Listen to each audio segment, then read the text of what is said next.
I walked in to see my mother-in-law stacking money. I'd sold that old beater of a car. You said you wanted something more reliable. So I smiled and thanked her for handling it. She had no clue that the junk car was actually a restored 1967 Shelby Cobra worth $300,000, or that I'd already called the police, Rachel. Can you imagine pouring your heart and soul into something, a labor of love, a tribute to someone you've lost, only for it to be utterly, senselessly destroyed by the very person who is supposed to be family? The day my mother-in-law, Patricia, beaming with pride, told me she'd sold my junky car for a measly $15,000, she didn't just steal a car, she ripped a piece of my soul right out of me. What she didn't know? That junk was my father's priceless, meticulously restored 1967 Shelby Cobra, worth over $300,000. And what happened next would change my life forever. Look, cars aren't just transportation in my family. They're living history. My dad, Robert, could listen to an engine and diagnose its problems like a doctor with a stethoscope. My childhood? Every single weekend was spent in our suburban Detroit garage. Dad taught me the difference between a carburetor and a fuel injector before I could even spell either word. Mandy, he'd say, hands blackened with engine grease. Knowing how to fix what's broken is the most valuable skill in life. Those words, they applied to so much more than just automobiles. But it took me decades to truly understand that. Dad's ultimate dream had always been to own a Shelby Cobra. He kept this dog-eared poster of the iconic blue with white stripes 1967 model right above his workbench. Someday, he'd promise himself each time he looked at it. When the time is right. The problem was, the time never came.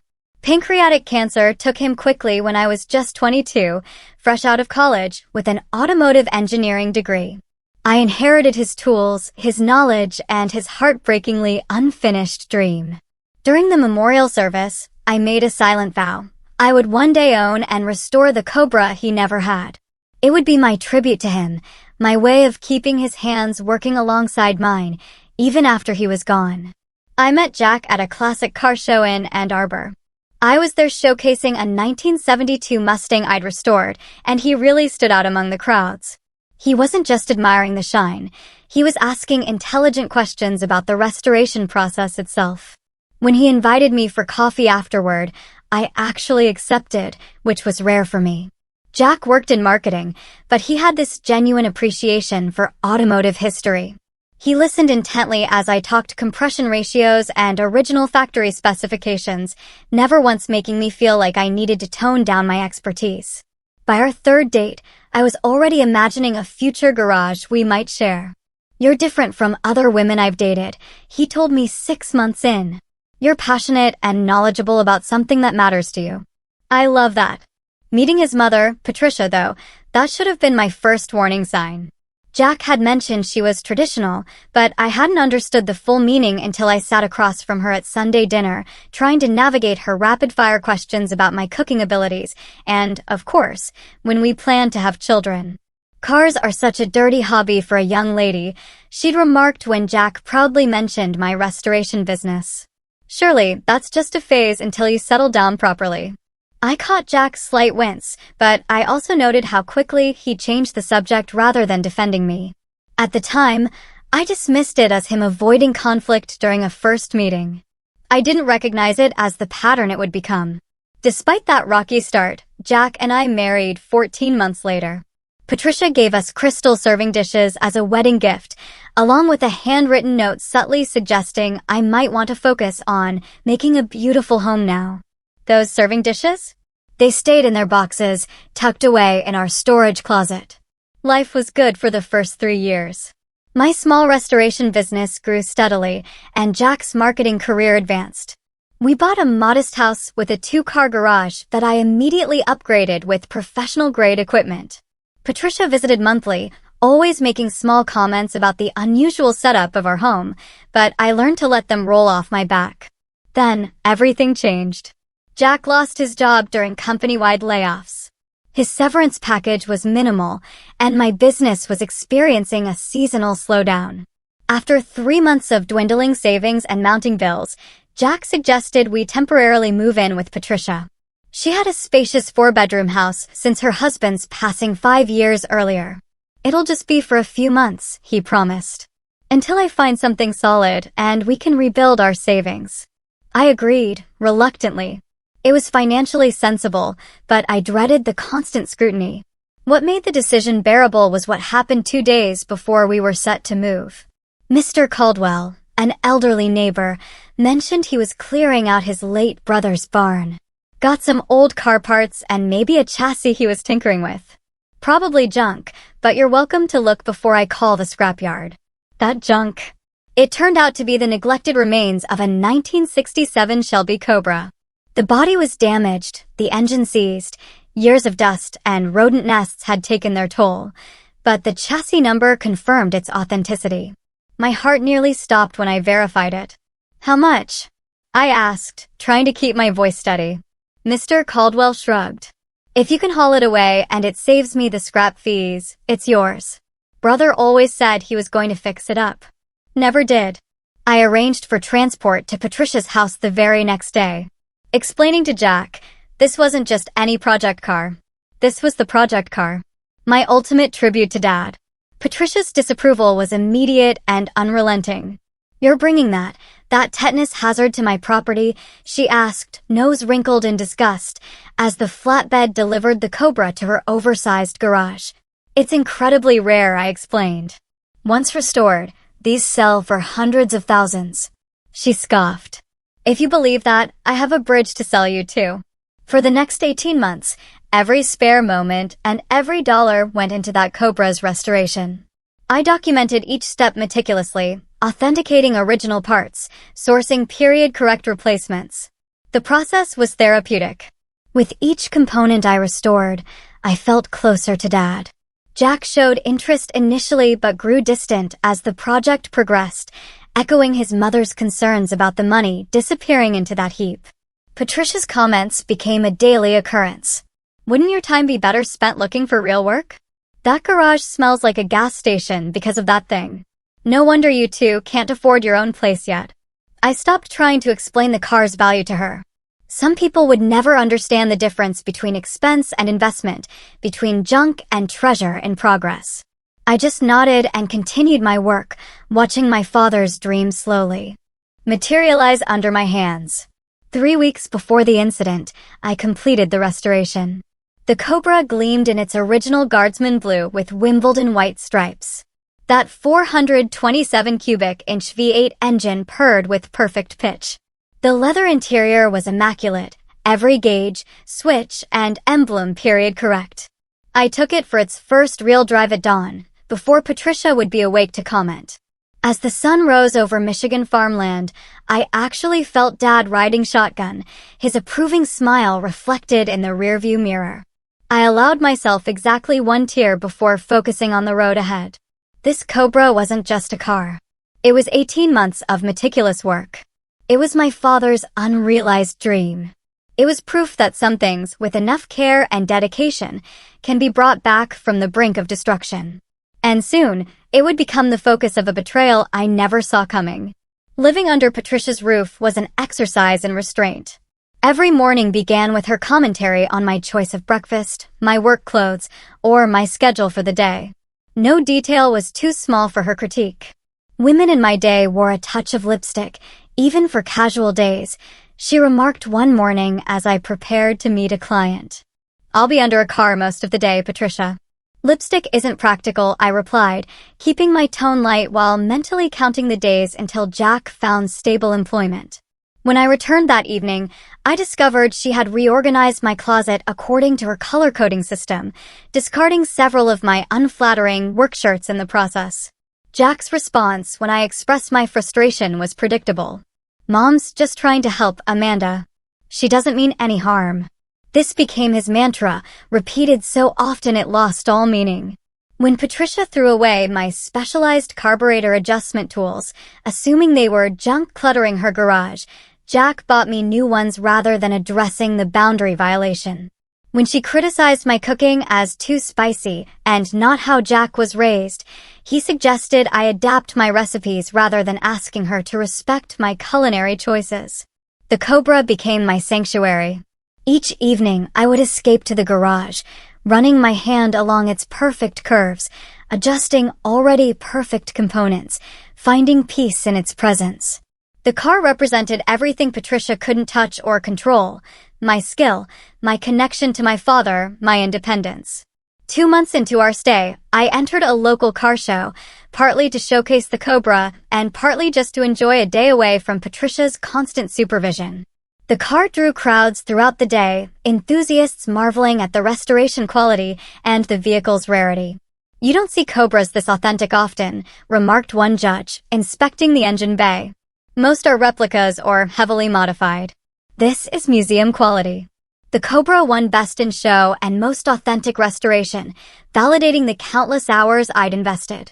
More significantly, a private collector approached me with a cashier's check for $280,000. "I'll add another $20,000 if you can deliver by next weekend," he said, his eyes never leaving the car's gleaming finish. I declined politely, but I kept his card. The offer confirmed what I already knew: the Cobra wasn't just sentimentally valuable. It was a significant financial asset. When I shared the news with Jack that evening, his eyes widened momentarily before glazing over with his mother's influence. "Maybe we should consider it," he suggested. "That would solve our housing situation immediately." "This isn't about money," I explained for what felt like the 100th time. "This is about my dad. About craftsmanship. About preservation." Patricia, overhearing from the kitchen doorway, didn't bother hiding her eye roll. "Playing with toys instead of focusing on real responsibilities," she muttered, just loudly enough for me to hear. Later that week, I overheard her in conversation with Jack in the living room. "You need to control your wife's spending habit, Jackson. All that money poured into that car when you could have put a down payment on a house by now. That's not a partnership. That's selfish." Jack's response was inaudible, but his silence over dinner told me he hadn't defended me. The tension in the house grew thicker, pushing me to spend longer hours at the garage, where I contracted occasional restoration work, leaving the Cobra alone in Patricia's garage more frequently than I liked. My unease grew when I returned one evening to find a fresh scratch along the Cobra's passenger door. Patricia explained it as an accident while parking her SUV. "These things happen in shared spaces," she said with a dismissive wave. "It's just a car." That night, I installed a security camera in the garage, concealing it among Dad's old tools on a high shelf. I didn't tell Jack or Patricia. Something in my gut told me to keep this precaution to myself. The evening before the incident, tensions reached a breaking point during dinner. Patricia brought up the garage space again. "That car is taking up room where Jack could be parking," she complained. "Winter's coming, and he shouldn't have to scrape ice while that collectible sits protected. I pay additional rent specifically for that garage space," I reminded her, setting down my fork, trying to maintain composure. "We agreed to those terms when we moved in." "Well, agreements can be reconsidered when they're not working for everyone," she replied sweetly, turning to Jack. "Don't you think, honey?" Before Jack could respond with his usual peacekeeping platitudes, I stood up. "Let me be explicitly clear," I said, looking directly at Patricia. "No one touches my car. No one moves my car. No one makes decisions about my car except me. Is that understood?" The silence that followed was brittle. Patricia's smile never quite reached her eyes. "Of course, dear. No need to be dramatic." Later that night, Jack promised to talk with his mother about respecting boundaries. "She'll come around," he assured me. "She just needs time to adjust to sharing her space." I nodded, not believing him, but too exhausted to argue. As I drifted off to sleep, a sense of foreboding settled over me, as if something irreversible was about to occur. I dismissed it as stress-induced paranoia. The next morning, I kissed Jack goodbye and headed to work, completely unaware that I was driving away from everything I had built, leaving it vulnerable to the one person who saw no value in it at all. The morning at the garage began like any other. I finished an oil change on a classic Thunderbird, then moved on to diagnosing an electrical issue in a vintage Corvette. Around 11 a.m., my phone chimed with a text from an unknown number, about those additional Cobra parts you mentioned. "When can I pick them up?" I stared at the message, confusion slowly giving way to absolute dread. I hadn't mentioned additional parts to anyone. I hadn't been selling any Cobra components. My fingers trembled slightly as I texted back, "I think you have the wrong number. I'm not selling any Cobra parts." The response came quickly. "Just left your place with the car. Older lady said you might have extra components in storage. Said to text this number." The garage seemed to tilt sideways. I gripped the workbench, breathing suddenly difficult. An older lady. Patricia. My Cobra. I called Jack immediately. Straight to voicemail. I tried again. Nothing. Emergency came up. Need to leave early, I told my boss, already grabbing my keys and jacket. He nodded, used to the unpredictable nature of restoration work and client emergencies. The 20-minute drive home stretched into an eternity. My mind raced through possibilities, each more desperate than the last. Maybe it was a misunderstanding. Maybe Patricia had just moved the car. Maybe Jack had decided to take it for a drive, and Patricia had covered for him. I knew these were lies even as I thought them. The text was clear. Someone had my car. Patricia had sold my car. Turning onto Patricia's street, my last hopes evaporated at the sight of an unfamiliar pickup truck in the driveway, its bed loaded with what appeared to be car parts. My car parts. I parked haphazardly and rushed inside, finding Patricia at the kitchen table, methodically counting stacks of cash with the satisfied expression of someone who had just completed a successful mission. "Oh, Amanda, you're home early," she said, looking up with a smile that didn't falter even as she registered my expression. "Where's my car?" The words came out surprisingly calm, belying the hurricane inside me. "I took care of that junky car situation," she replied, patting the money. $15,000. More than fair for something that wasn't even running properly. The room seemed to darken around the edges. Not running properly? The Cobra that had won Best in Show? The engine I had rebuilt by hand? The car was running perfectly, I managed to say. "Who told you it wasn't?" Patricia waved dismissively. "I could hear those weird noises it made. Very unsafe. Besides, you needed something more practical, and now you have the money to buy it." She beamed, clearly expecting gratitude. "I started at $10,000, but I'm an excellent negotiator. $15,000. For a car worth $300,000. For my father's dream. For 18 months of my life." "Patricia," I said, carefully controlling each word. "That car was worth $300,000. It was a fully restored 1967 Shelby Cobra, one of the most valuable classic cars in existence." She laughed. Actually laughed. "Don't be ridiculous, Amanda. No old car is worth that much, especially not one sitting in my garage." The buyer was very happy with the price. I closed my eyes briefly, centering myself. "I need the buyer's contact information. Now."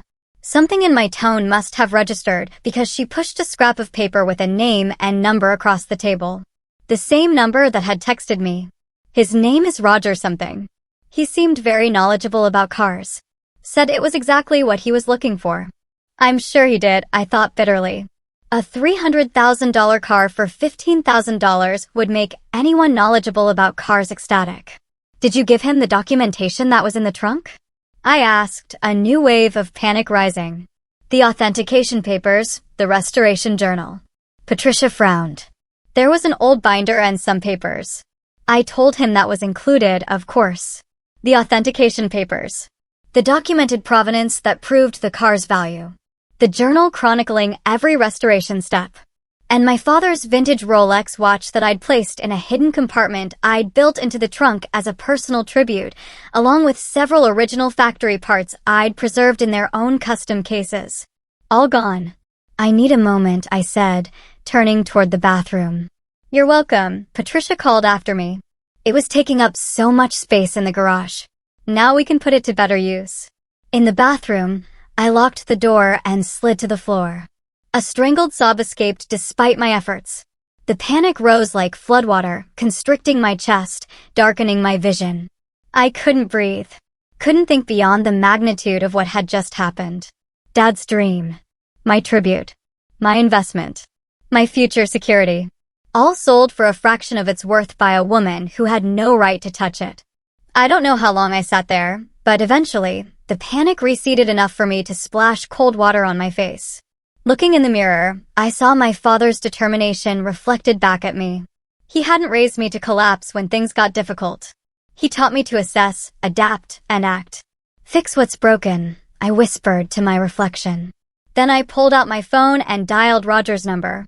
Roger answered on the fourth ring, his voice cautious when I identified myself. Look, lady, I bought the car fair and square from the homeowner.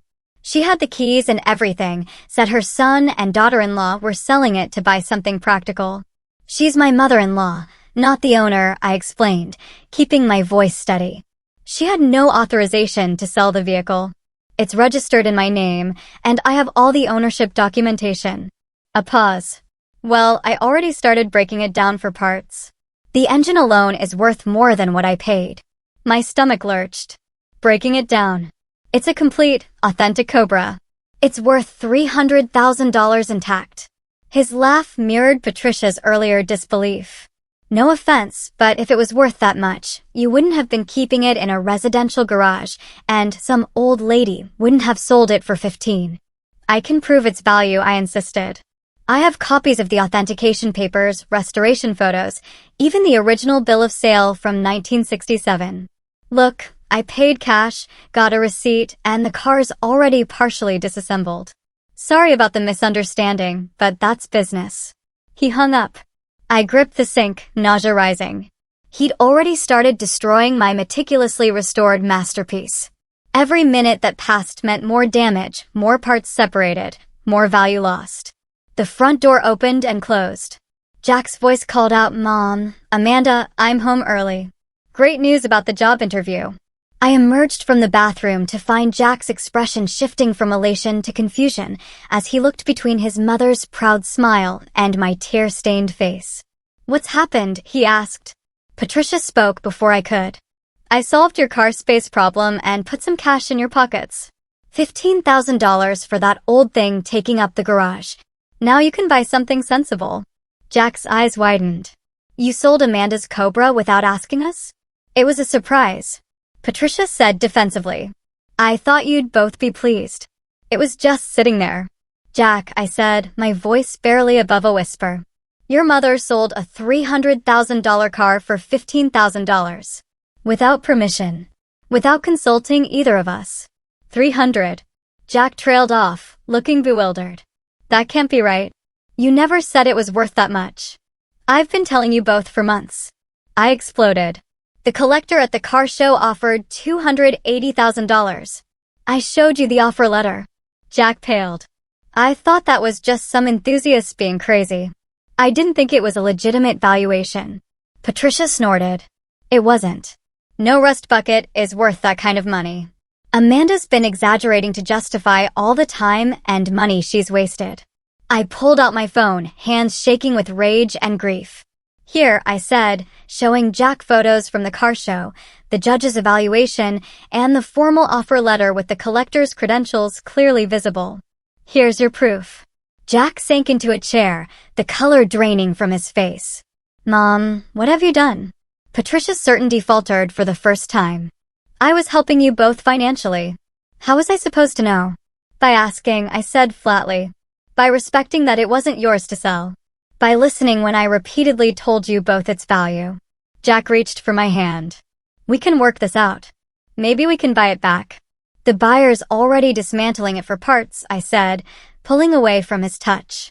And even if we could get it back, your mother gave away all the authentication papers that proved its value and provenance.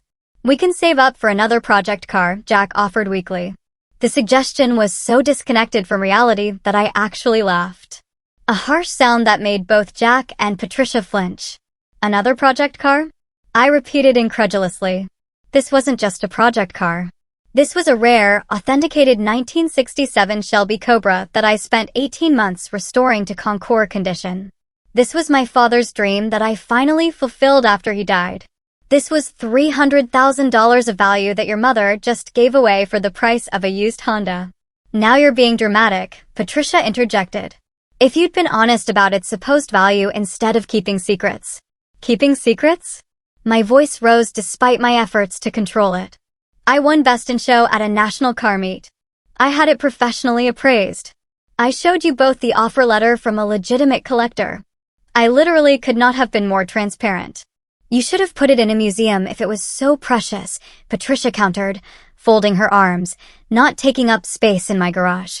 I was paying you extra rent specifically for that garage space. I shouted, finally losing the battle with my composure. Jack stepped between us. This isn't helping. Mom, you should have asked us before selling anything, regardless of what you thought it was worth. Patricia's expression hardened into the martyred look I'd grown to recognize when she felt criticized. I was only trying to help. I don't deserve to be yelled at in my own home. The word home crystallized everything for me. This wasn't my home. It never had been.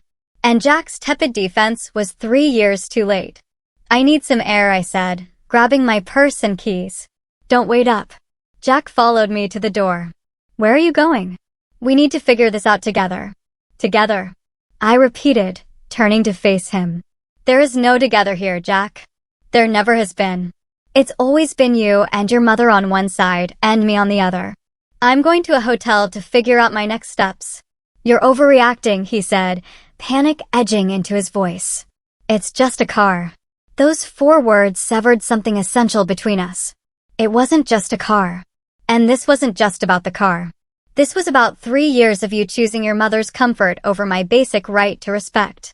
This is about boundaries that you've allowed her to cross repeatedly without consequence. I walked to my work vehicle, ignoring his calls behind me. Once inside, I called my friend Sophia, briefly explaining the situation through fresh tears. Come straight here, she said without hesitation. You can stay as long as you need. And we're calling my cousin Travis, who's an attorney, first thing tomorrow. That night in Sophia's guest room, I researched my legal options extensively. The situation was complicated. While the sale was clearly unauthorized, the buyer had a receipt, had paid cash, and had already begun dismantling the vehicle. The authentication papers were gone. The car's condition was being destroyed by the minute. The legal path would be long, expensive, and uncertain. And even if I recovered damages, it wouldn't bring back my father's dream made real. It wouldn't restore 18 months of painstaking work. It wouldn't return the one thing that had kept me connected to Dad. As dawn broke, I realized the car wasn't the only thing that had been dismantled. My marriage, built on the shaky foundation of Jack's conflict avoidance and my willingness to compromise, lay in pieces, just as scattered and damaged as my beloved Cobra. Sophia's cousin, Travis, specialized in property law and agreed to meet me for coffee that morning before his official office hours. His expression grew increasingly grave as I detailed the situation. Legally, this is unauthorized sale of property, he confirmed, making notes in a small, leather-bound notebook. You have grounds for action against both your mother-in-law and potentially the buyer, although his liability depends on whether he reasonably believed she had authority to sell. What do I need to prove my case? I asked, clutching my coffee cup like a lifeline. Documentation of ownership. Proof of the car's value. Evidence that your mother-in-law knew she wasn't authorized to sell it. And evidence that the buyer should have questioned her authority. I nodded, my mind already cataloging resources. I have digital backups of all the authentication papers. I documented every step of the restoration process with photos and videos. I have the appraisal from last month's car show and the written offer from the collector. Travis looked impressed. That's more than most clients have. What about evidence she wasn't authorized? The security camera I installed in the garage, I said, pulling out my phone. It uploads to cloud storage. I can access footage of any conversations we had about the car. While Travis reviewed my documents, I reached out to the classic car community through forums I'd frequented during the restoration. Within hours, I had offers of expert testimony on the Cobra's value, legal advice specific to collector vehicles, and even assistance in potentially recovering parts before they were sold separately. Marcus Jefferson, the head judge from the car show, emailed a formal statement about the Cobra's condition and estimated market value. A documented, authentic 1967 Shelby Cobra in Concours condition is among the most valuable American collector cars, he wrote. The unauthorized sale of such a vehicle for a fraction of its worth constitutes not just a financial loss, but a loss to automotive heritage. Armed with growing documentation, I returned to Patricia's house the following afternoon, timing my arrival for when I knew she would be at her weekly bridge club. Jack was working from home and seemed simultaneously relieved and apprehensive to see me. "Amanda, I'm so glad you came back. We need to talk." "Yes, we do," I agreed, settling at the kitchen table. "But first, I need to know something. Did you have any knowledge of your mother's plan to sell my car?" "Of course not," he exclaimed, looking genuinely shocked. "I would never have allowed that." "Wouldn't you, though?" I asked quietly. "You've allowed her to cross every other boundary. You've defended her every other time she's disrespected me or my possessions." He sat heavily, shoulders slumping. "I know I've been caught in the middle. It's just, she's my mother, and she's been alone since Dad died. She means well." "Meaning well doesn't excuse harmful actions," I said. "And after 3 years of marriage, I expect it to be your priority, not an inconvenience to be managed between your mother's demands." Jack rubbed his face tiredly. "She's been telling me things, that you were planning to leave once I found a job. That you've been secretive about money. That you resent having to live here." I stared at him. "And you believed her without asking me directly?" "I didn't want to create conflict," he admitted. "So, you allowed conflict to fester instead." I shook my head, disappointed but not surprised. "Jack, have you ever wondered why your mother felt entitled to sell my car? It's because you've shown her repeatedly that there are no consequences when she oversteps." While Jack processed this, I went to Patricia's study, looking for any evidence that might strengthen my case. In the bottom drawer of her desk, partially hidden under household files, I found her journal. I hesitated only briefly before opening it. Under normal circumstances, I would never violate someone's privacy this way, but these were not normal circumstances. The entries from the past month confirmed my suspicions. April 3rd, that eyesore in my garage needs to go. Jay won't stand up to about it, so I'll need to handle it myself. Found a buyer's card I left on the counter. We'll call tomorrow. April 10th, buyer not interested unless is present with documentation. We'll need another approach. That car is taking up space I need for summer garden supplies. April 15th, met Roger at the grocery store. He restores old cars. Mentioned the Cobra casually. He seemed very interested. Invited him to stop by sometime to see it. The most damning entry was from just 2 days before the sale. April 28th, Roger coming tomorrow while at work. Told him $15,000 cash as is. Jay has job interview. Won't be home either. Once it's done, they'll have to accept it. Better to ask forgiveness than permission with these things. I photographed the pages, hands trembling with fresh anger. This hadn't been a misunderstanding or a well-intentioned mistake. This had been calculated, deliberate theft. When I showed Jack the journal entries, the last of his defense crumbled. "I had no idea she would do something like this," he whispered. "I knew she could be controlling, but this is criminal." "Yes," I agreed simply. "It is." With Jack finally seeing the reality of his mother's behavior, we located Roger's address through the contact information Patricia had kept. My attorney advised against confronting him, but when I learned from a mutual connection in the car community that Roger planned to sell the Cobra's engine that weekend to a buyer in Chicago, I knew time was running out. Jack insisted on accompanying me to Roger's workshop, bringing Travis for legal support. We arrived to find the Cobra in pieces, its beautiful body separated from the chassis, the interior components stacked carelessly in a corner. Roger was initially hostile, insisting he'd made a legal purchase, but his demeanor changed when Travis presented the documentation of the car's ownership and value along with evidence of Patricia's lack of authority to sell. "I didn't know," Roger said, running a hand through his thinning hair. The older lady seemed legitimate. "Had the keys, knew details about the car." "Did she show you the title?" Travis asked. "Well, no, but she had what looked like documentation in a binder, said her son and daughter-in-law were selling to buy something practical." Travis nodded. "That's the problem, Mr. Daniels. She presented herself as having authority she didn't possess, and you failed to verify proper ownership through standard channels like checking the vehicle title." The reality of his legal exposure dawned visibly on Roger's face. "So, what happens now?" After 2 hours of tense negotiation, we reached an agreement. Roger would return all components of the Cobra still in his possession, including the authentication binder and, miraculously, my father's watch from the hidden compartment. In exchange, I would compensate him for the $15,000 he had paid Patricia, plus $2,000 for his trouble. He would also provide a detailed inventory of any parts already sold or modified beyond repair, for which we would seek damages from Patricia. It wasn't a perfect solution, but it was better than I had dared hope. The Cobra could potentially be restored again, though it would never be quite the same. More importantly, I had recovered my father's watch and the documentation that proved the car's provenance and value. As we prepared to confront Patricia with the evidence of her deliberate actions, I consulted with a therapist Sophia recommended, Dr. Evelyn Chin, about setting healthy boundaries. "You're not just dealing with the car," Dr. Chin pointed out.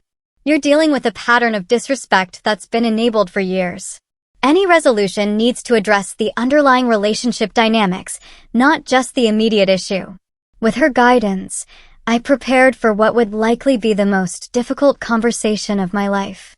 I organized all evidence chronologically, created a clear outline of consequences, and practiced maintaining calm assertiveness in the face of denial or emotional manipulation. "Remember," Dr. Chin advised, "people who have never faced consequences for their behavior often respond with increased manipulation when boundaries are finally enforced. Stay focused on the facts and your non-negotiable requirements." By the time Patricia returned from her bridge club to find Jack, Travis, and me waiting at her kitchen table, with the disassembled pieces of the Cobra being returned to her garage, I was prepared for battle. What I hadn't prepared for was how empowered I would feel finally standing my ground. Patricia's first reaction upon entering the kitchen was confusion, quickly replaced by defensive hostility when she spotted Travis in his professional attire. "What's this about?" she demanded, setting down her purse. "Who is this man?" "Please sit down, Mom," Jack said, his voice firmer than I'd ever heard him use with her. "This is Travis Coleman, Amanda's attorney. We need to have a serious discussion about the car you sold without permission." Patricia's eyes narrowed. "I don't need an attorney to discuss doing you both a favor." "It wasn't a favor, Patricia," I said calmly. "It was unauthorized sale of property, and we have evidence it was premeditated." Travis opened his briefcase, laying out documents methodically. "Mrs. Blake, I represent Amanda in this matter. We have substantial documentation establishing both the ownership and value of the vehicle you sold, as well as evidence you knew you weren't authorized to sell it." Patricia scoffed, but took the seat across from us. "This is absurd." It was an old car taking up space in my garage. It was a 1967 Shelby Cobra worth approximately $300,000, I corrected, sliding the professional appraisal across the table. "This is the official valuation from Marcus Jefferson, head judge at the Midwest Classic Car Association. And this," Jack added, placing her journal entries beside the appraisal, "is proof you planned this deliberately, knowing we would be out of the house, knowing you didn't have permission." Patricia's face paled slightly as she recognized her own handwriting. "You went through my private things? How dare you? How dare I?" I repeated incredulously. "You sold my $300,000 car for $15,000 without permission, and you're concerned about privacy?" Travis intervened smoothly. "Mrs. Blake, the evidence clearly establishes this was not a misunderstanding. You documented your intent to sell property you knew wasn't yours. That constitutes theft under Michigan law. I was just trying to help you both financially." Patricia insisted, turning to Jack with wounded eyes. "You know I would never do anything to hurt you." "Stop it, Mom," Jack said wearily. "I've read your journal. You weren't thinking about us. You wanted the car gone because it bothered you, not because you were trying to help." I laid out photos of the now dismantled Cobra. "This is what's left of 18 months of restoration work. This is what's left of my tribute to my father. This is what your help has done."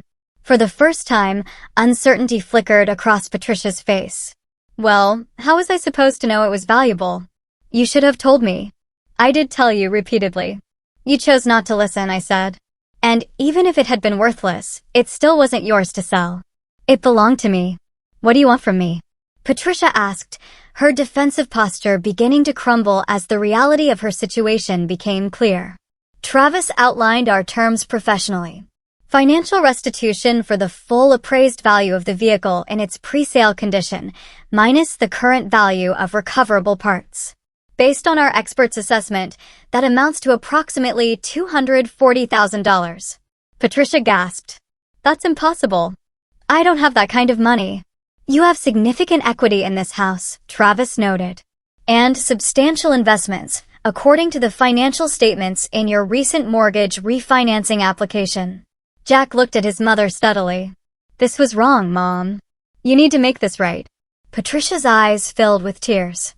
You would side with her against your own mother after everything I've done for you? This isn't about sides, Jack replied. This is about accountability. You made a conscious decision to sell something valuable that didn't belong to you. There are consequences for that decision. I watched Patricia cycle through her usual tactics: denial, victimhood, anger, minimization. When none gained traction, genuine shock seemed to register. For perhaps the first time in her adult life, she was facing actual consequences for her actions. I need time to think, she stammered. To consult my own attorney. Of course, Travis agreed. We can give you 48 hours to review these terms with legal counsel. After that, if we don't have an agreement, we'll proceed with formal charges. As Travis gathered his documents, I added one final condition. Regardless of the financial resolution, Jack and I will be moving out immediately. Any future relationship will depend on demonstrated respect for boundaries. Patricia turned to Jack, desperate. You don't have to leave. This is between Amanda and me. No, Mom, Jack said firmly. This is about patterns of behavior that I've enabled for too long. Amanda's right. We need our own space and clear boundaries. We left Patricia sitting at her kitchen table, the carefully constructed reality where her actions had no consequences finally crumbling around her. Over the next 2 days, we secured a small apartment and moved our essential belongings. Jack's new job would start the following week, providing financial stability while we rebuilt. Roger had provided a detailed inventory of the Cobra's components. Some parts had already been sold, but the engine, transmission, and most of the body remained recoverable. The frame had been damaged during disassembly, significantly reducing the car's potential restoration value. Patricia's attorney contacted Travis with a settlement offer, $175,000 in cash from her investments, plus the return of all recovered car components. After consultation with classic car experts about realistic restoration costs and diminished value, I accepted. The resolution with Roger was similarly pragmatic. He returned everything still in his possession, including, miraculously, my father's watch from the hidden compartment he hadn't yet discovered. The authentication papers were mostly intact, though some had been damaged when he emptied the trunk. 2 weeks after the confrontation, I stood in our new apartment's small garage, looking at the crated components of what had once been my perfect Cobra. The sight brought a complex mixture of grief and determination. The car would never be exactly what it was before, but neither would I. We had both been dismantled and would need to be rebuilt, with the understanding that some scars would always remain visible. That evening, as Jack and I sat on our second-hand couch eating takeout, he asked the question that had been hovering between us. Can you ever forgive her? I considered carefully before answering.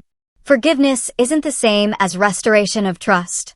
I can eventually forgive the action, while still recognizing the relationship is fundamentally damaged.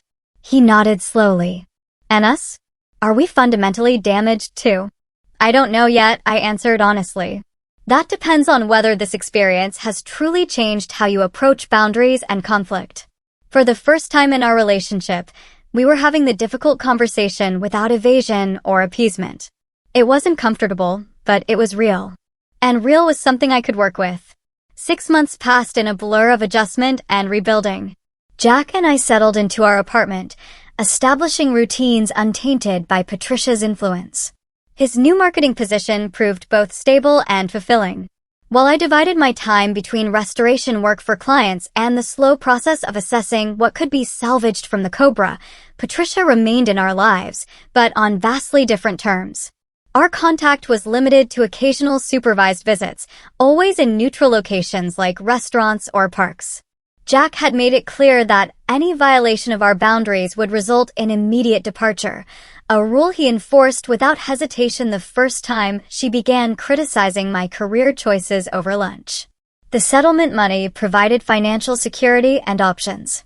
After extensive consultation with restoration experts, I made a difficult decision. Rather than attempting to restore the Cobra to its former glory, I would use the components and settlement to establish my own restoration business, creating a legacy that honored my father in a different way. Lake Vintage Restorations opened in a modest industrial space with state-of-the-art equipment, and the Cobra's engine displayed prominently as both conversation piece and a reminder of what had been lost and gained. Jack had begun therapy to address his conflict avoidance and codependency issues, examining the patterns established in childhood that had led to our marriage difficulties. I never realized how much I've structured my entire life around avoiding confrontation, he admitted one evening, even when it meant sacrificing things and people I cared about. My own growth focused on assertiveness and setting clear boundaries earlier, rather than accommodating until resentment boiled over. I learned to identify warning signs of disrespect before situations escalated to crisis level. The car community rallied around me in unexpected ways. Several collectors who had admired the Cobra at shows offered restoration projects that helped establish my business reputation quickly. Marcus Jefferson, the judge who had awarded my Cobra Best in Show, became a mentor and eventually a business partner, bringing decades of expertise and connections. What happened to your Cobra was a tragedy, he told me during a restoration consultation. But your knowledge and passion are intact. Those can't be sold off by anyone.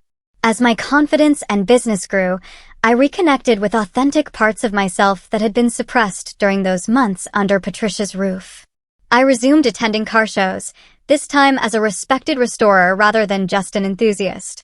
I formed genuine friendships with people who valued my expertise without questioning whether it was appropriate for my gender. The most unexpected healing came during a visit from Mr. Caldwell, the elderly neighbor who had originally provided the Cobra. Found something else while clearing out that barn, he said, holding out a dusty folder. Thought you might want these. Inside were the original factory-build sheets for the Cobra. Documentation even more valuable than what had been lost in the unauthorized sale. The papers verified the car's provenance beyond question and provided precise specifications that would have made restoration easier. Too late for that car, I said, carefully examining the yellowed papers. But these will help authenticate other Cobras. They're incredibly valuable to the restoration community. Mr. Caldwell nodded. Figure they should go to someone who appreciates them. My brother would have wanted that. Those build sheets became the cornerstone of a reference library I established for fellow restorers, transforming a personal loss into a community resource. Patricia's journey toward understanding proved slower and more tentative. The financial consequences had forced genuine reflection, but old habits persisted.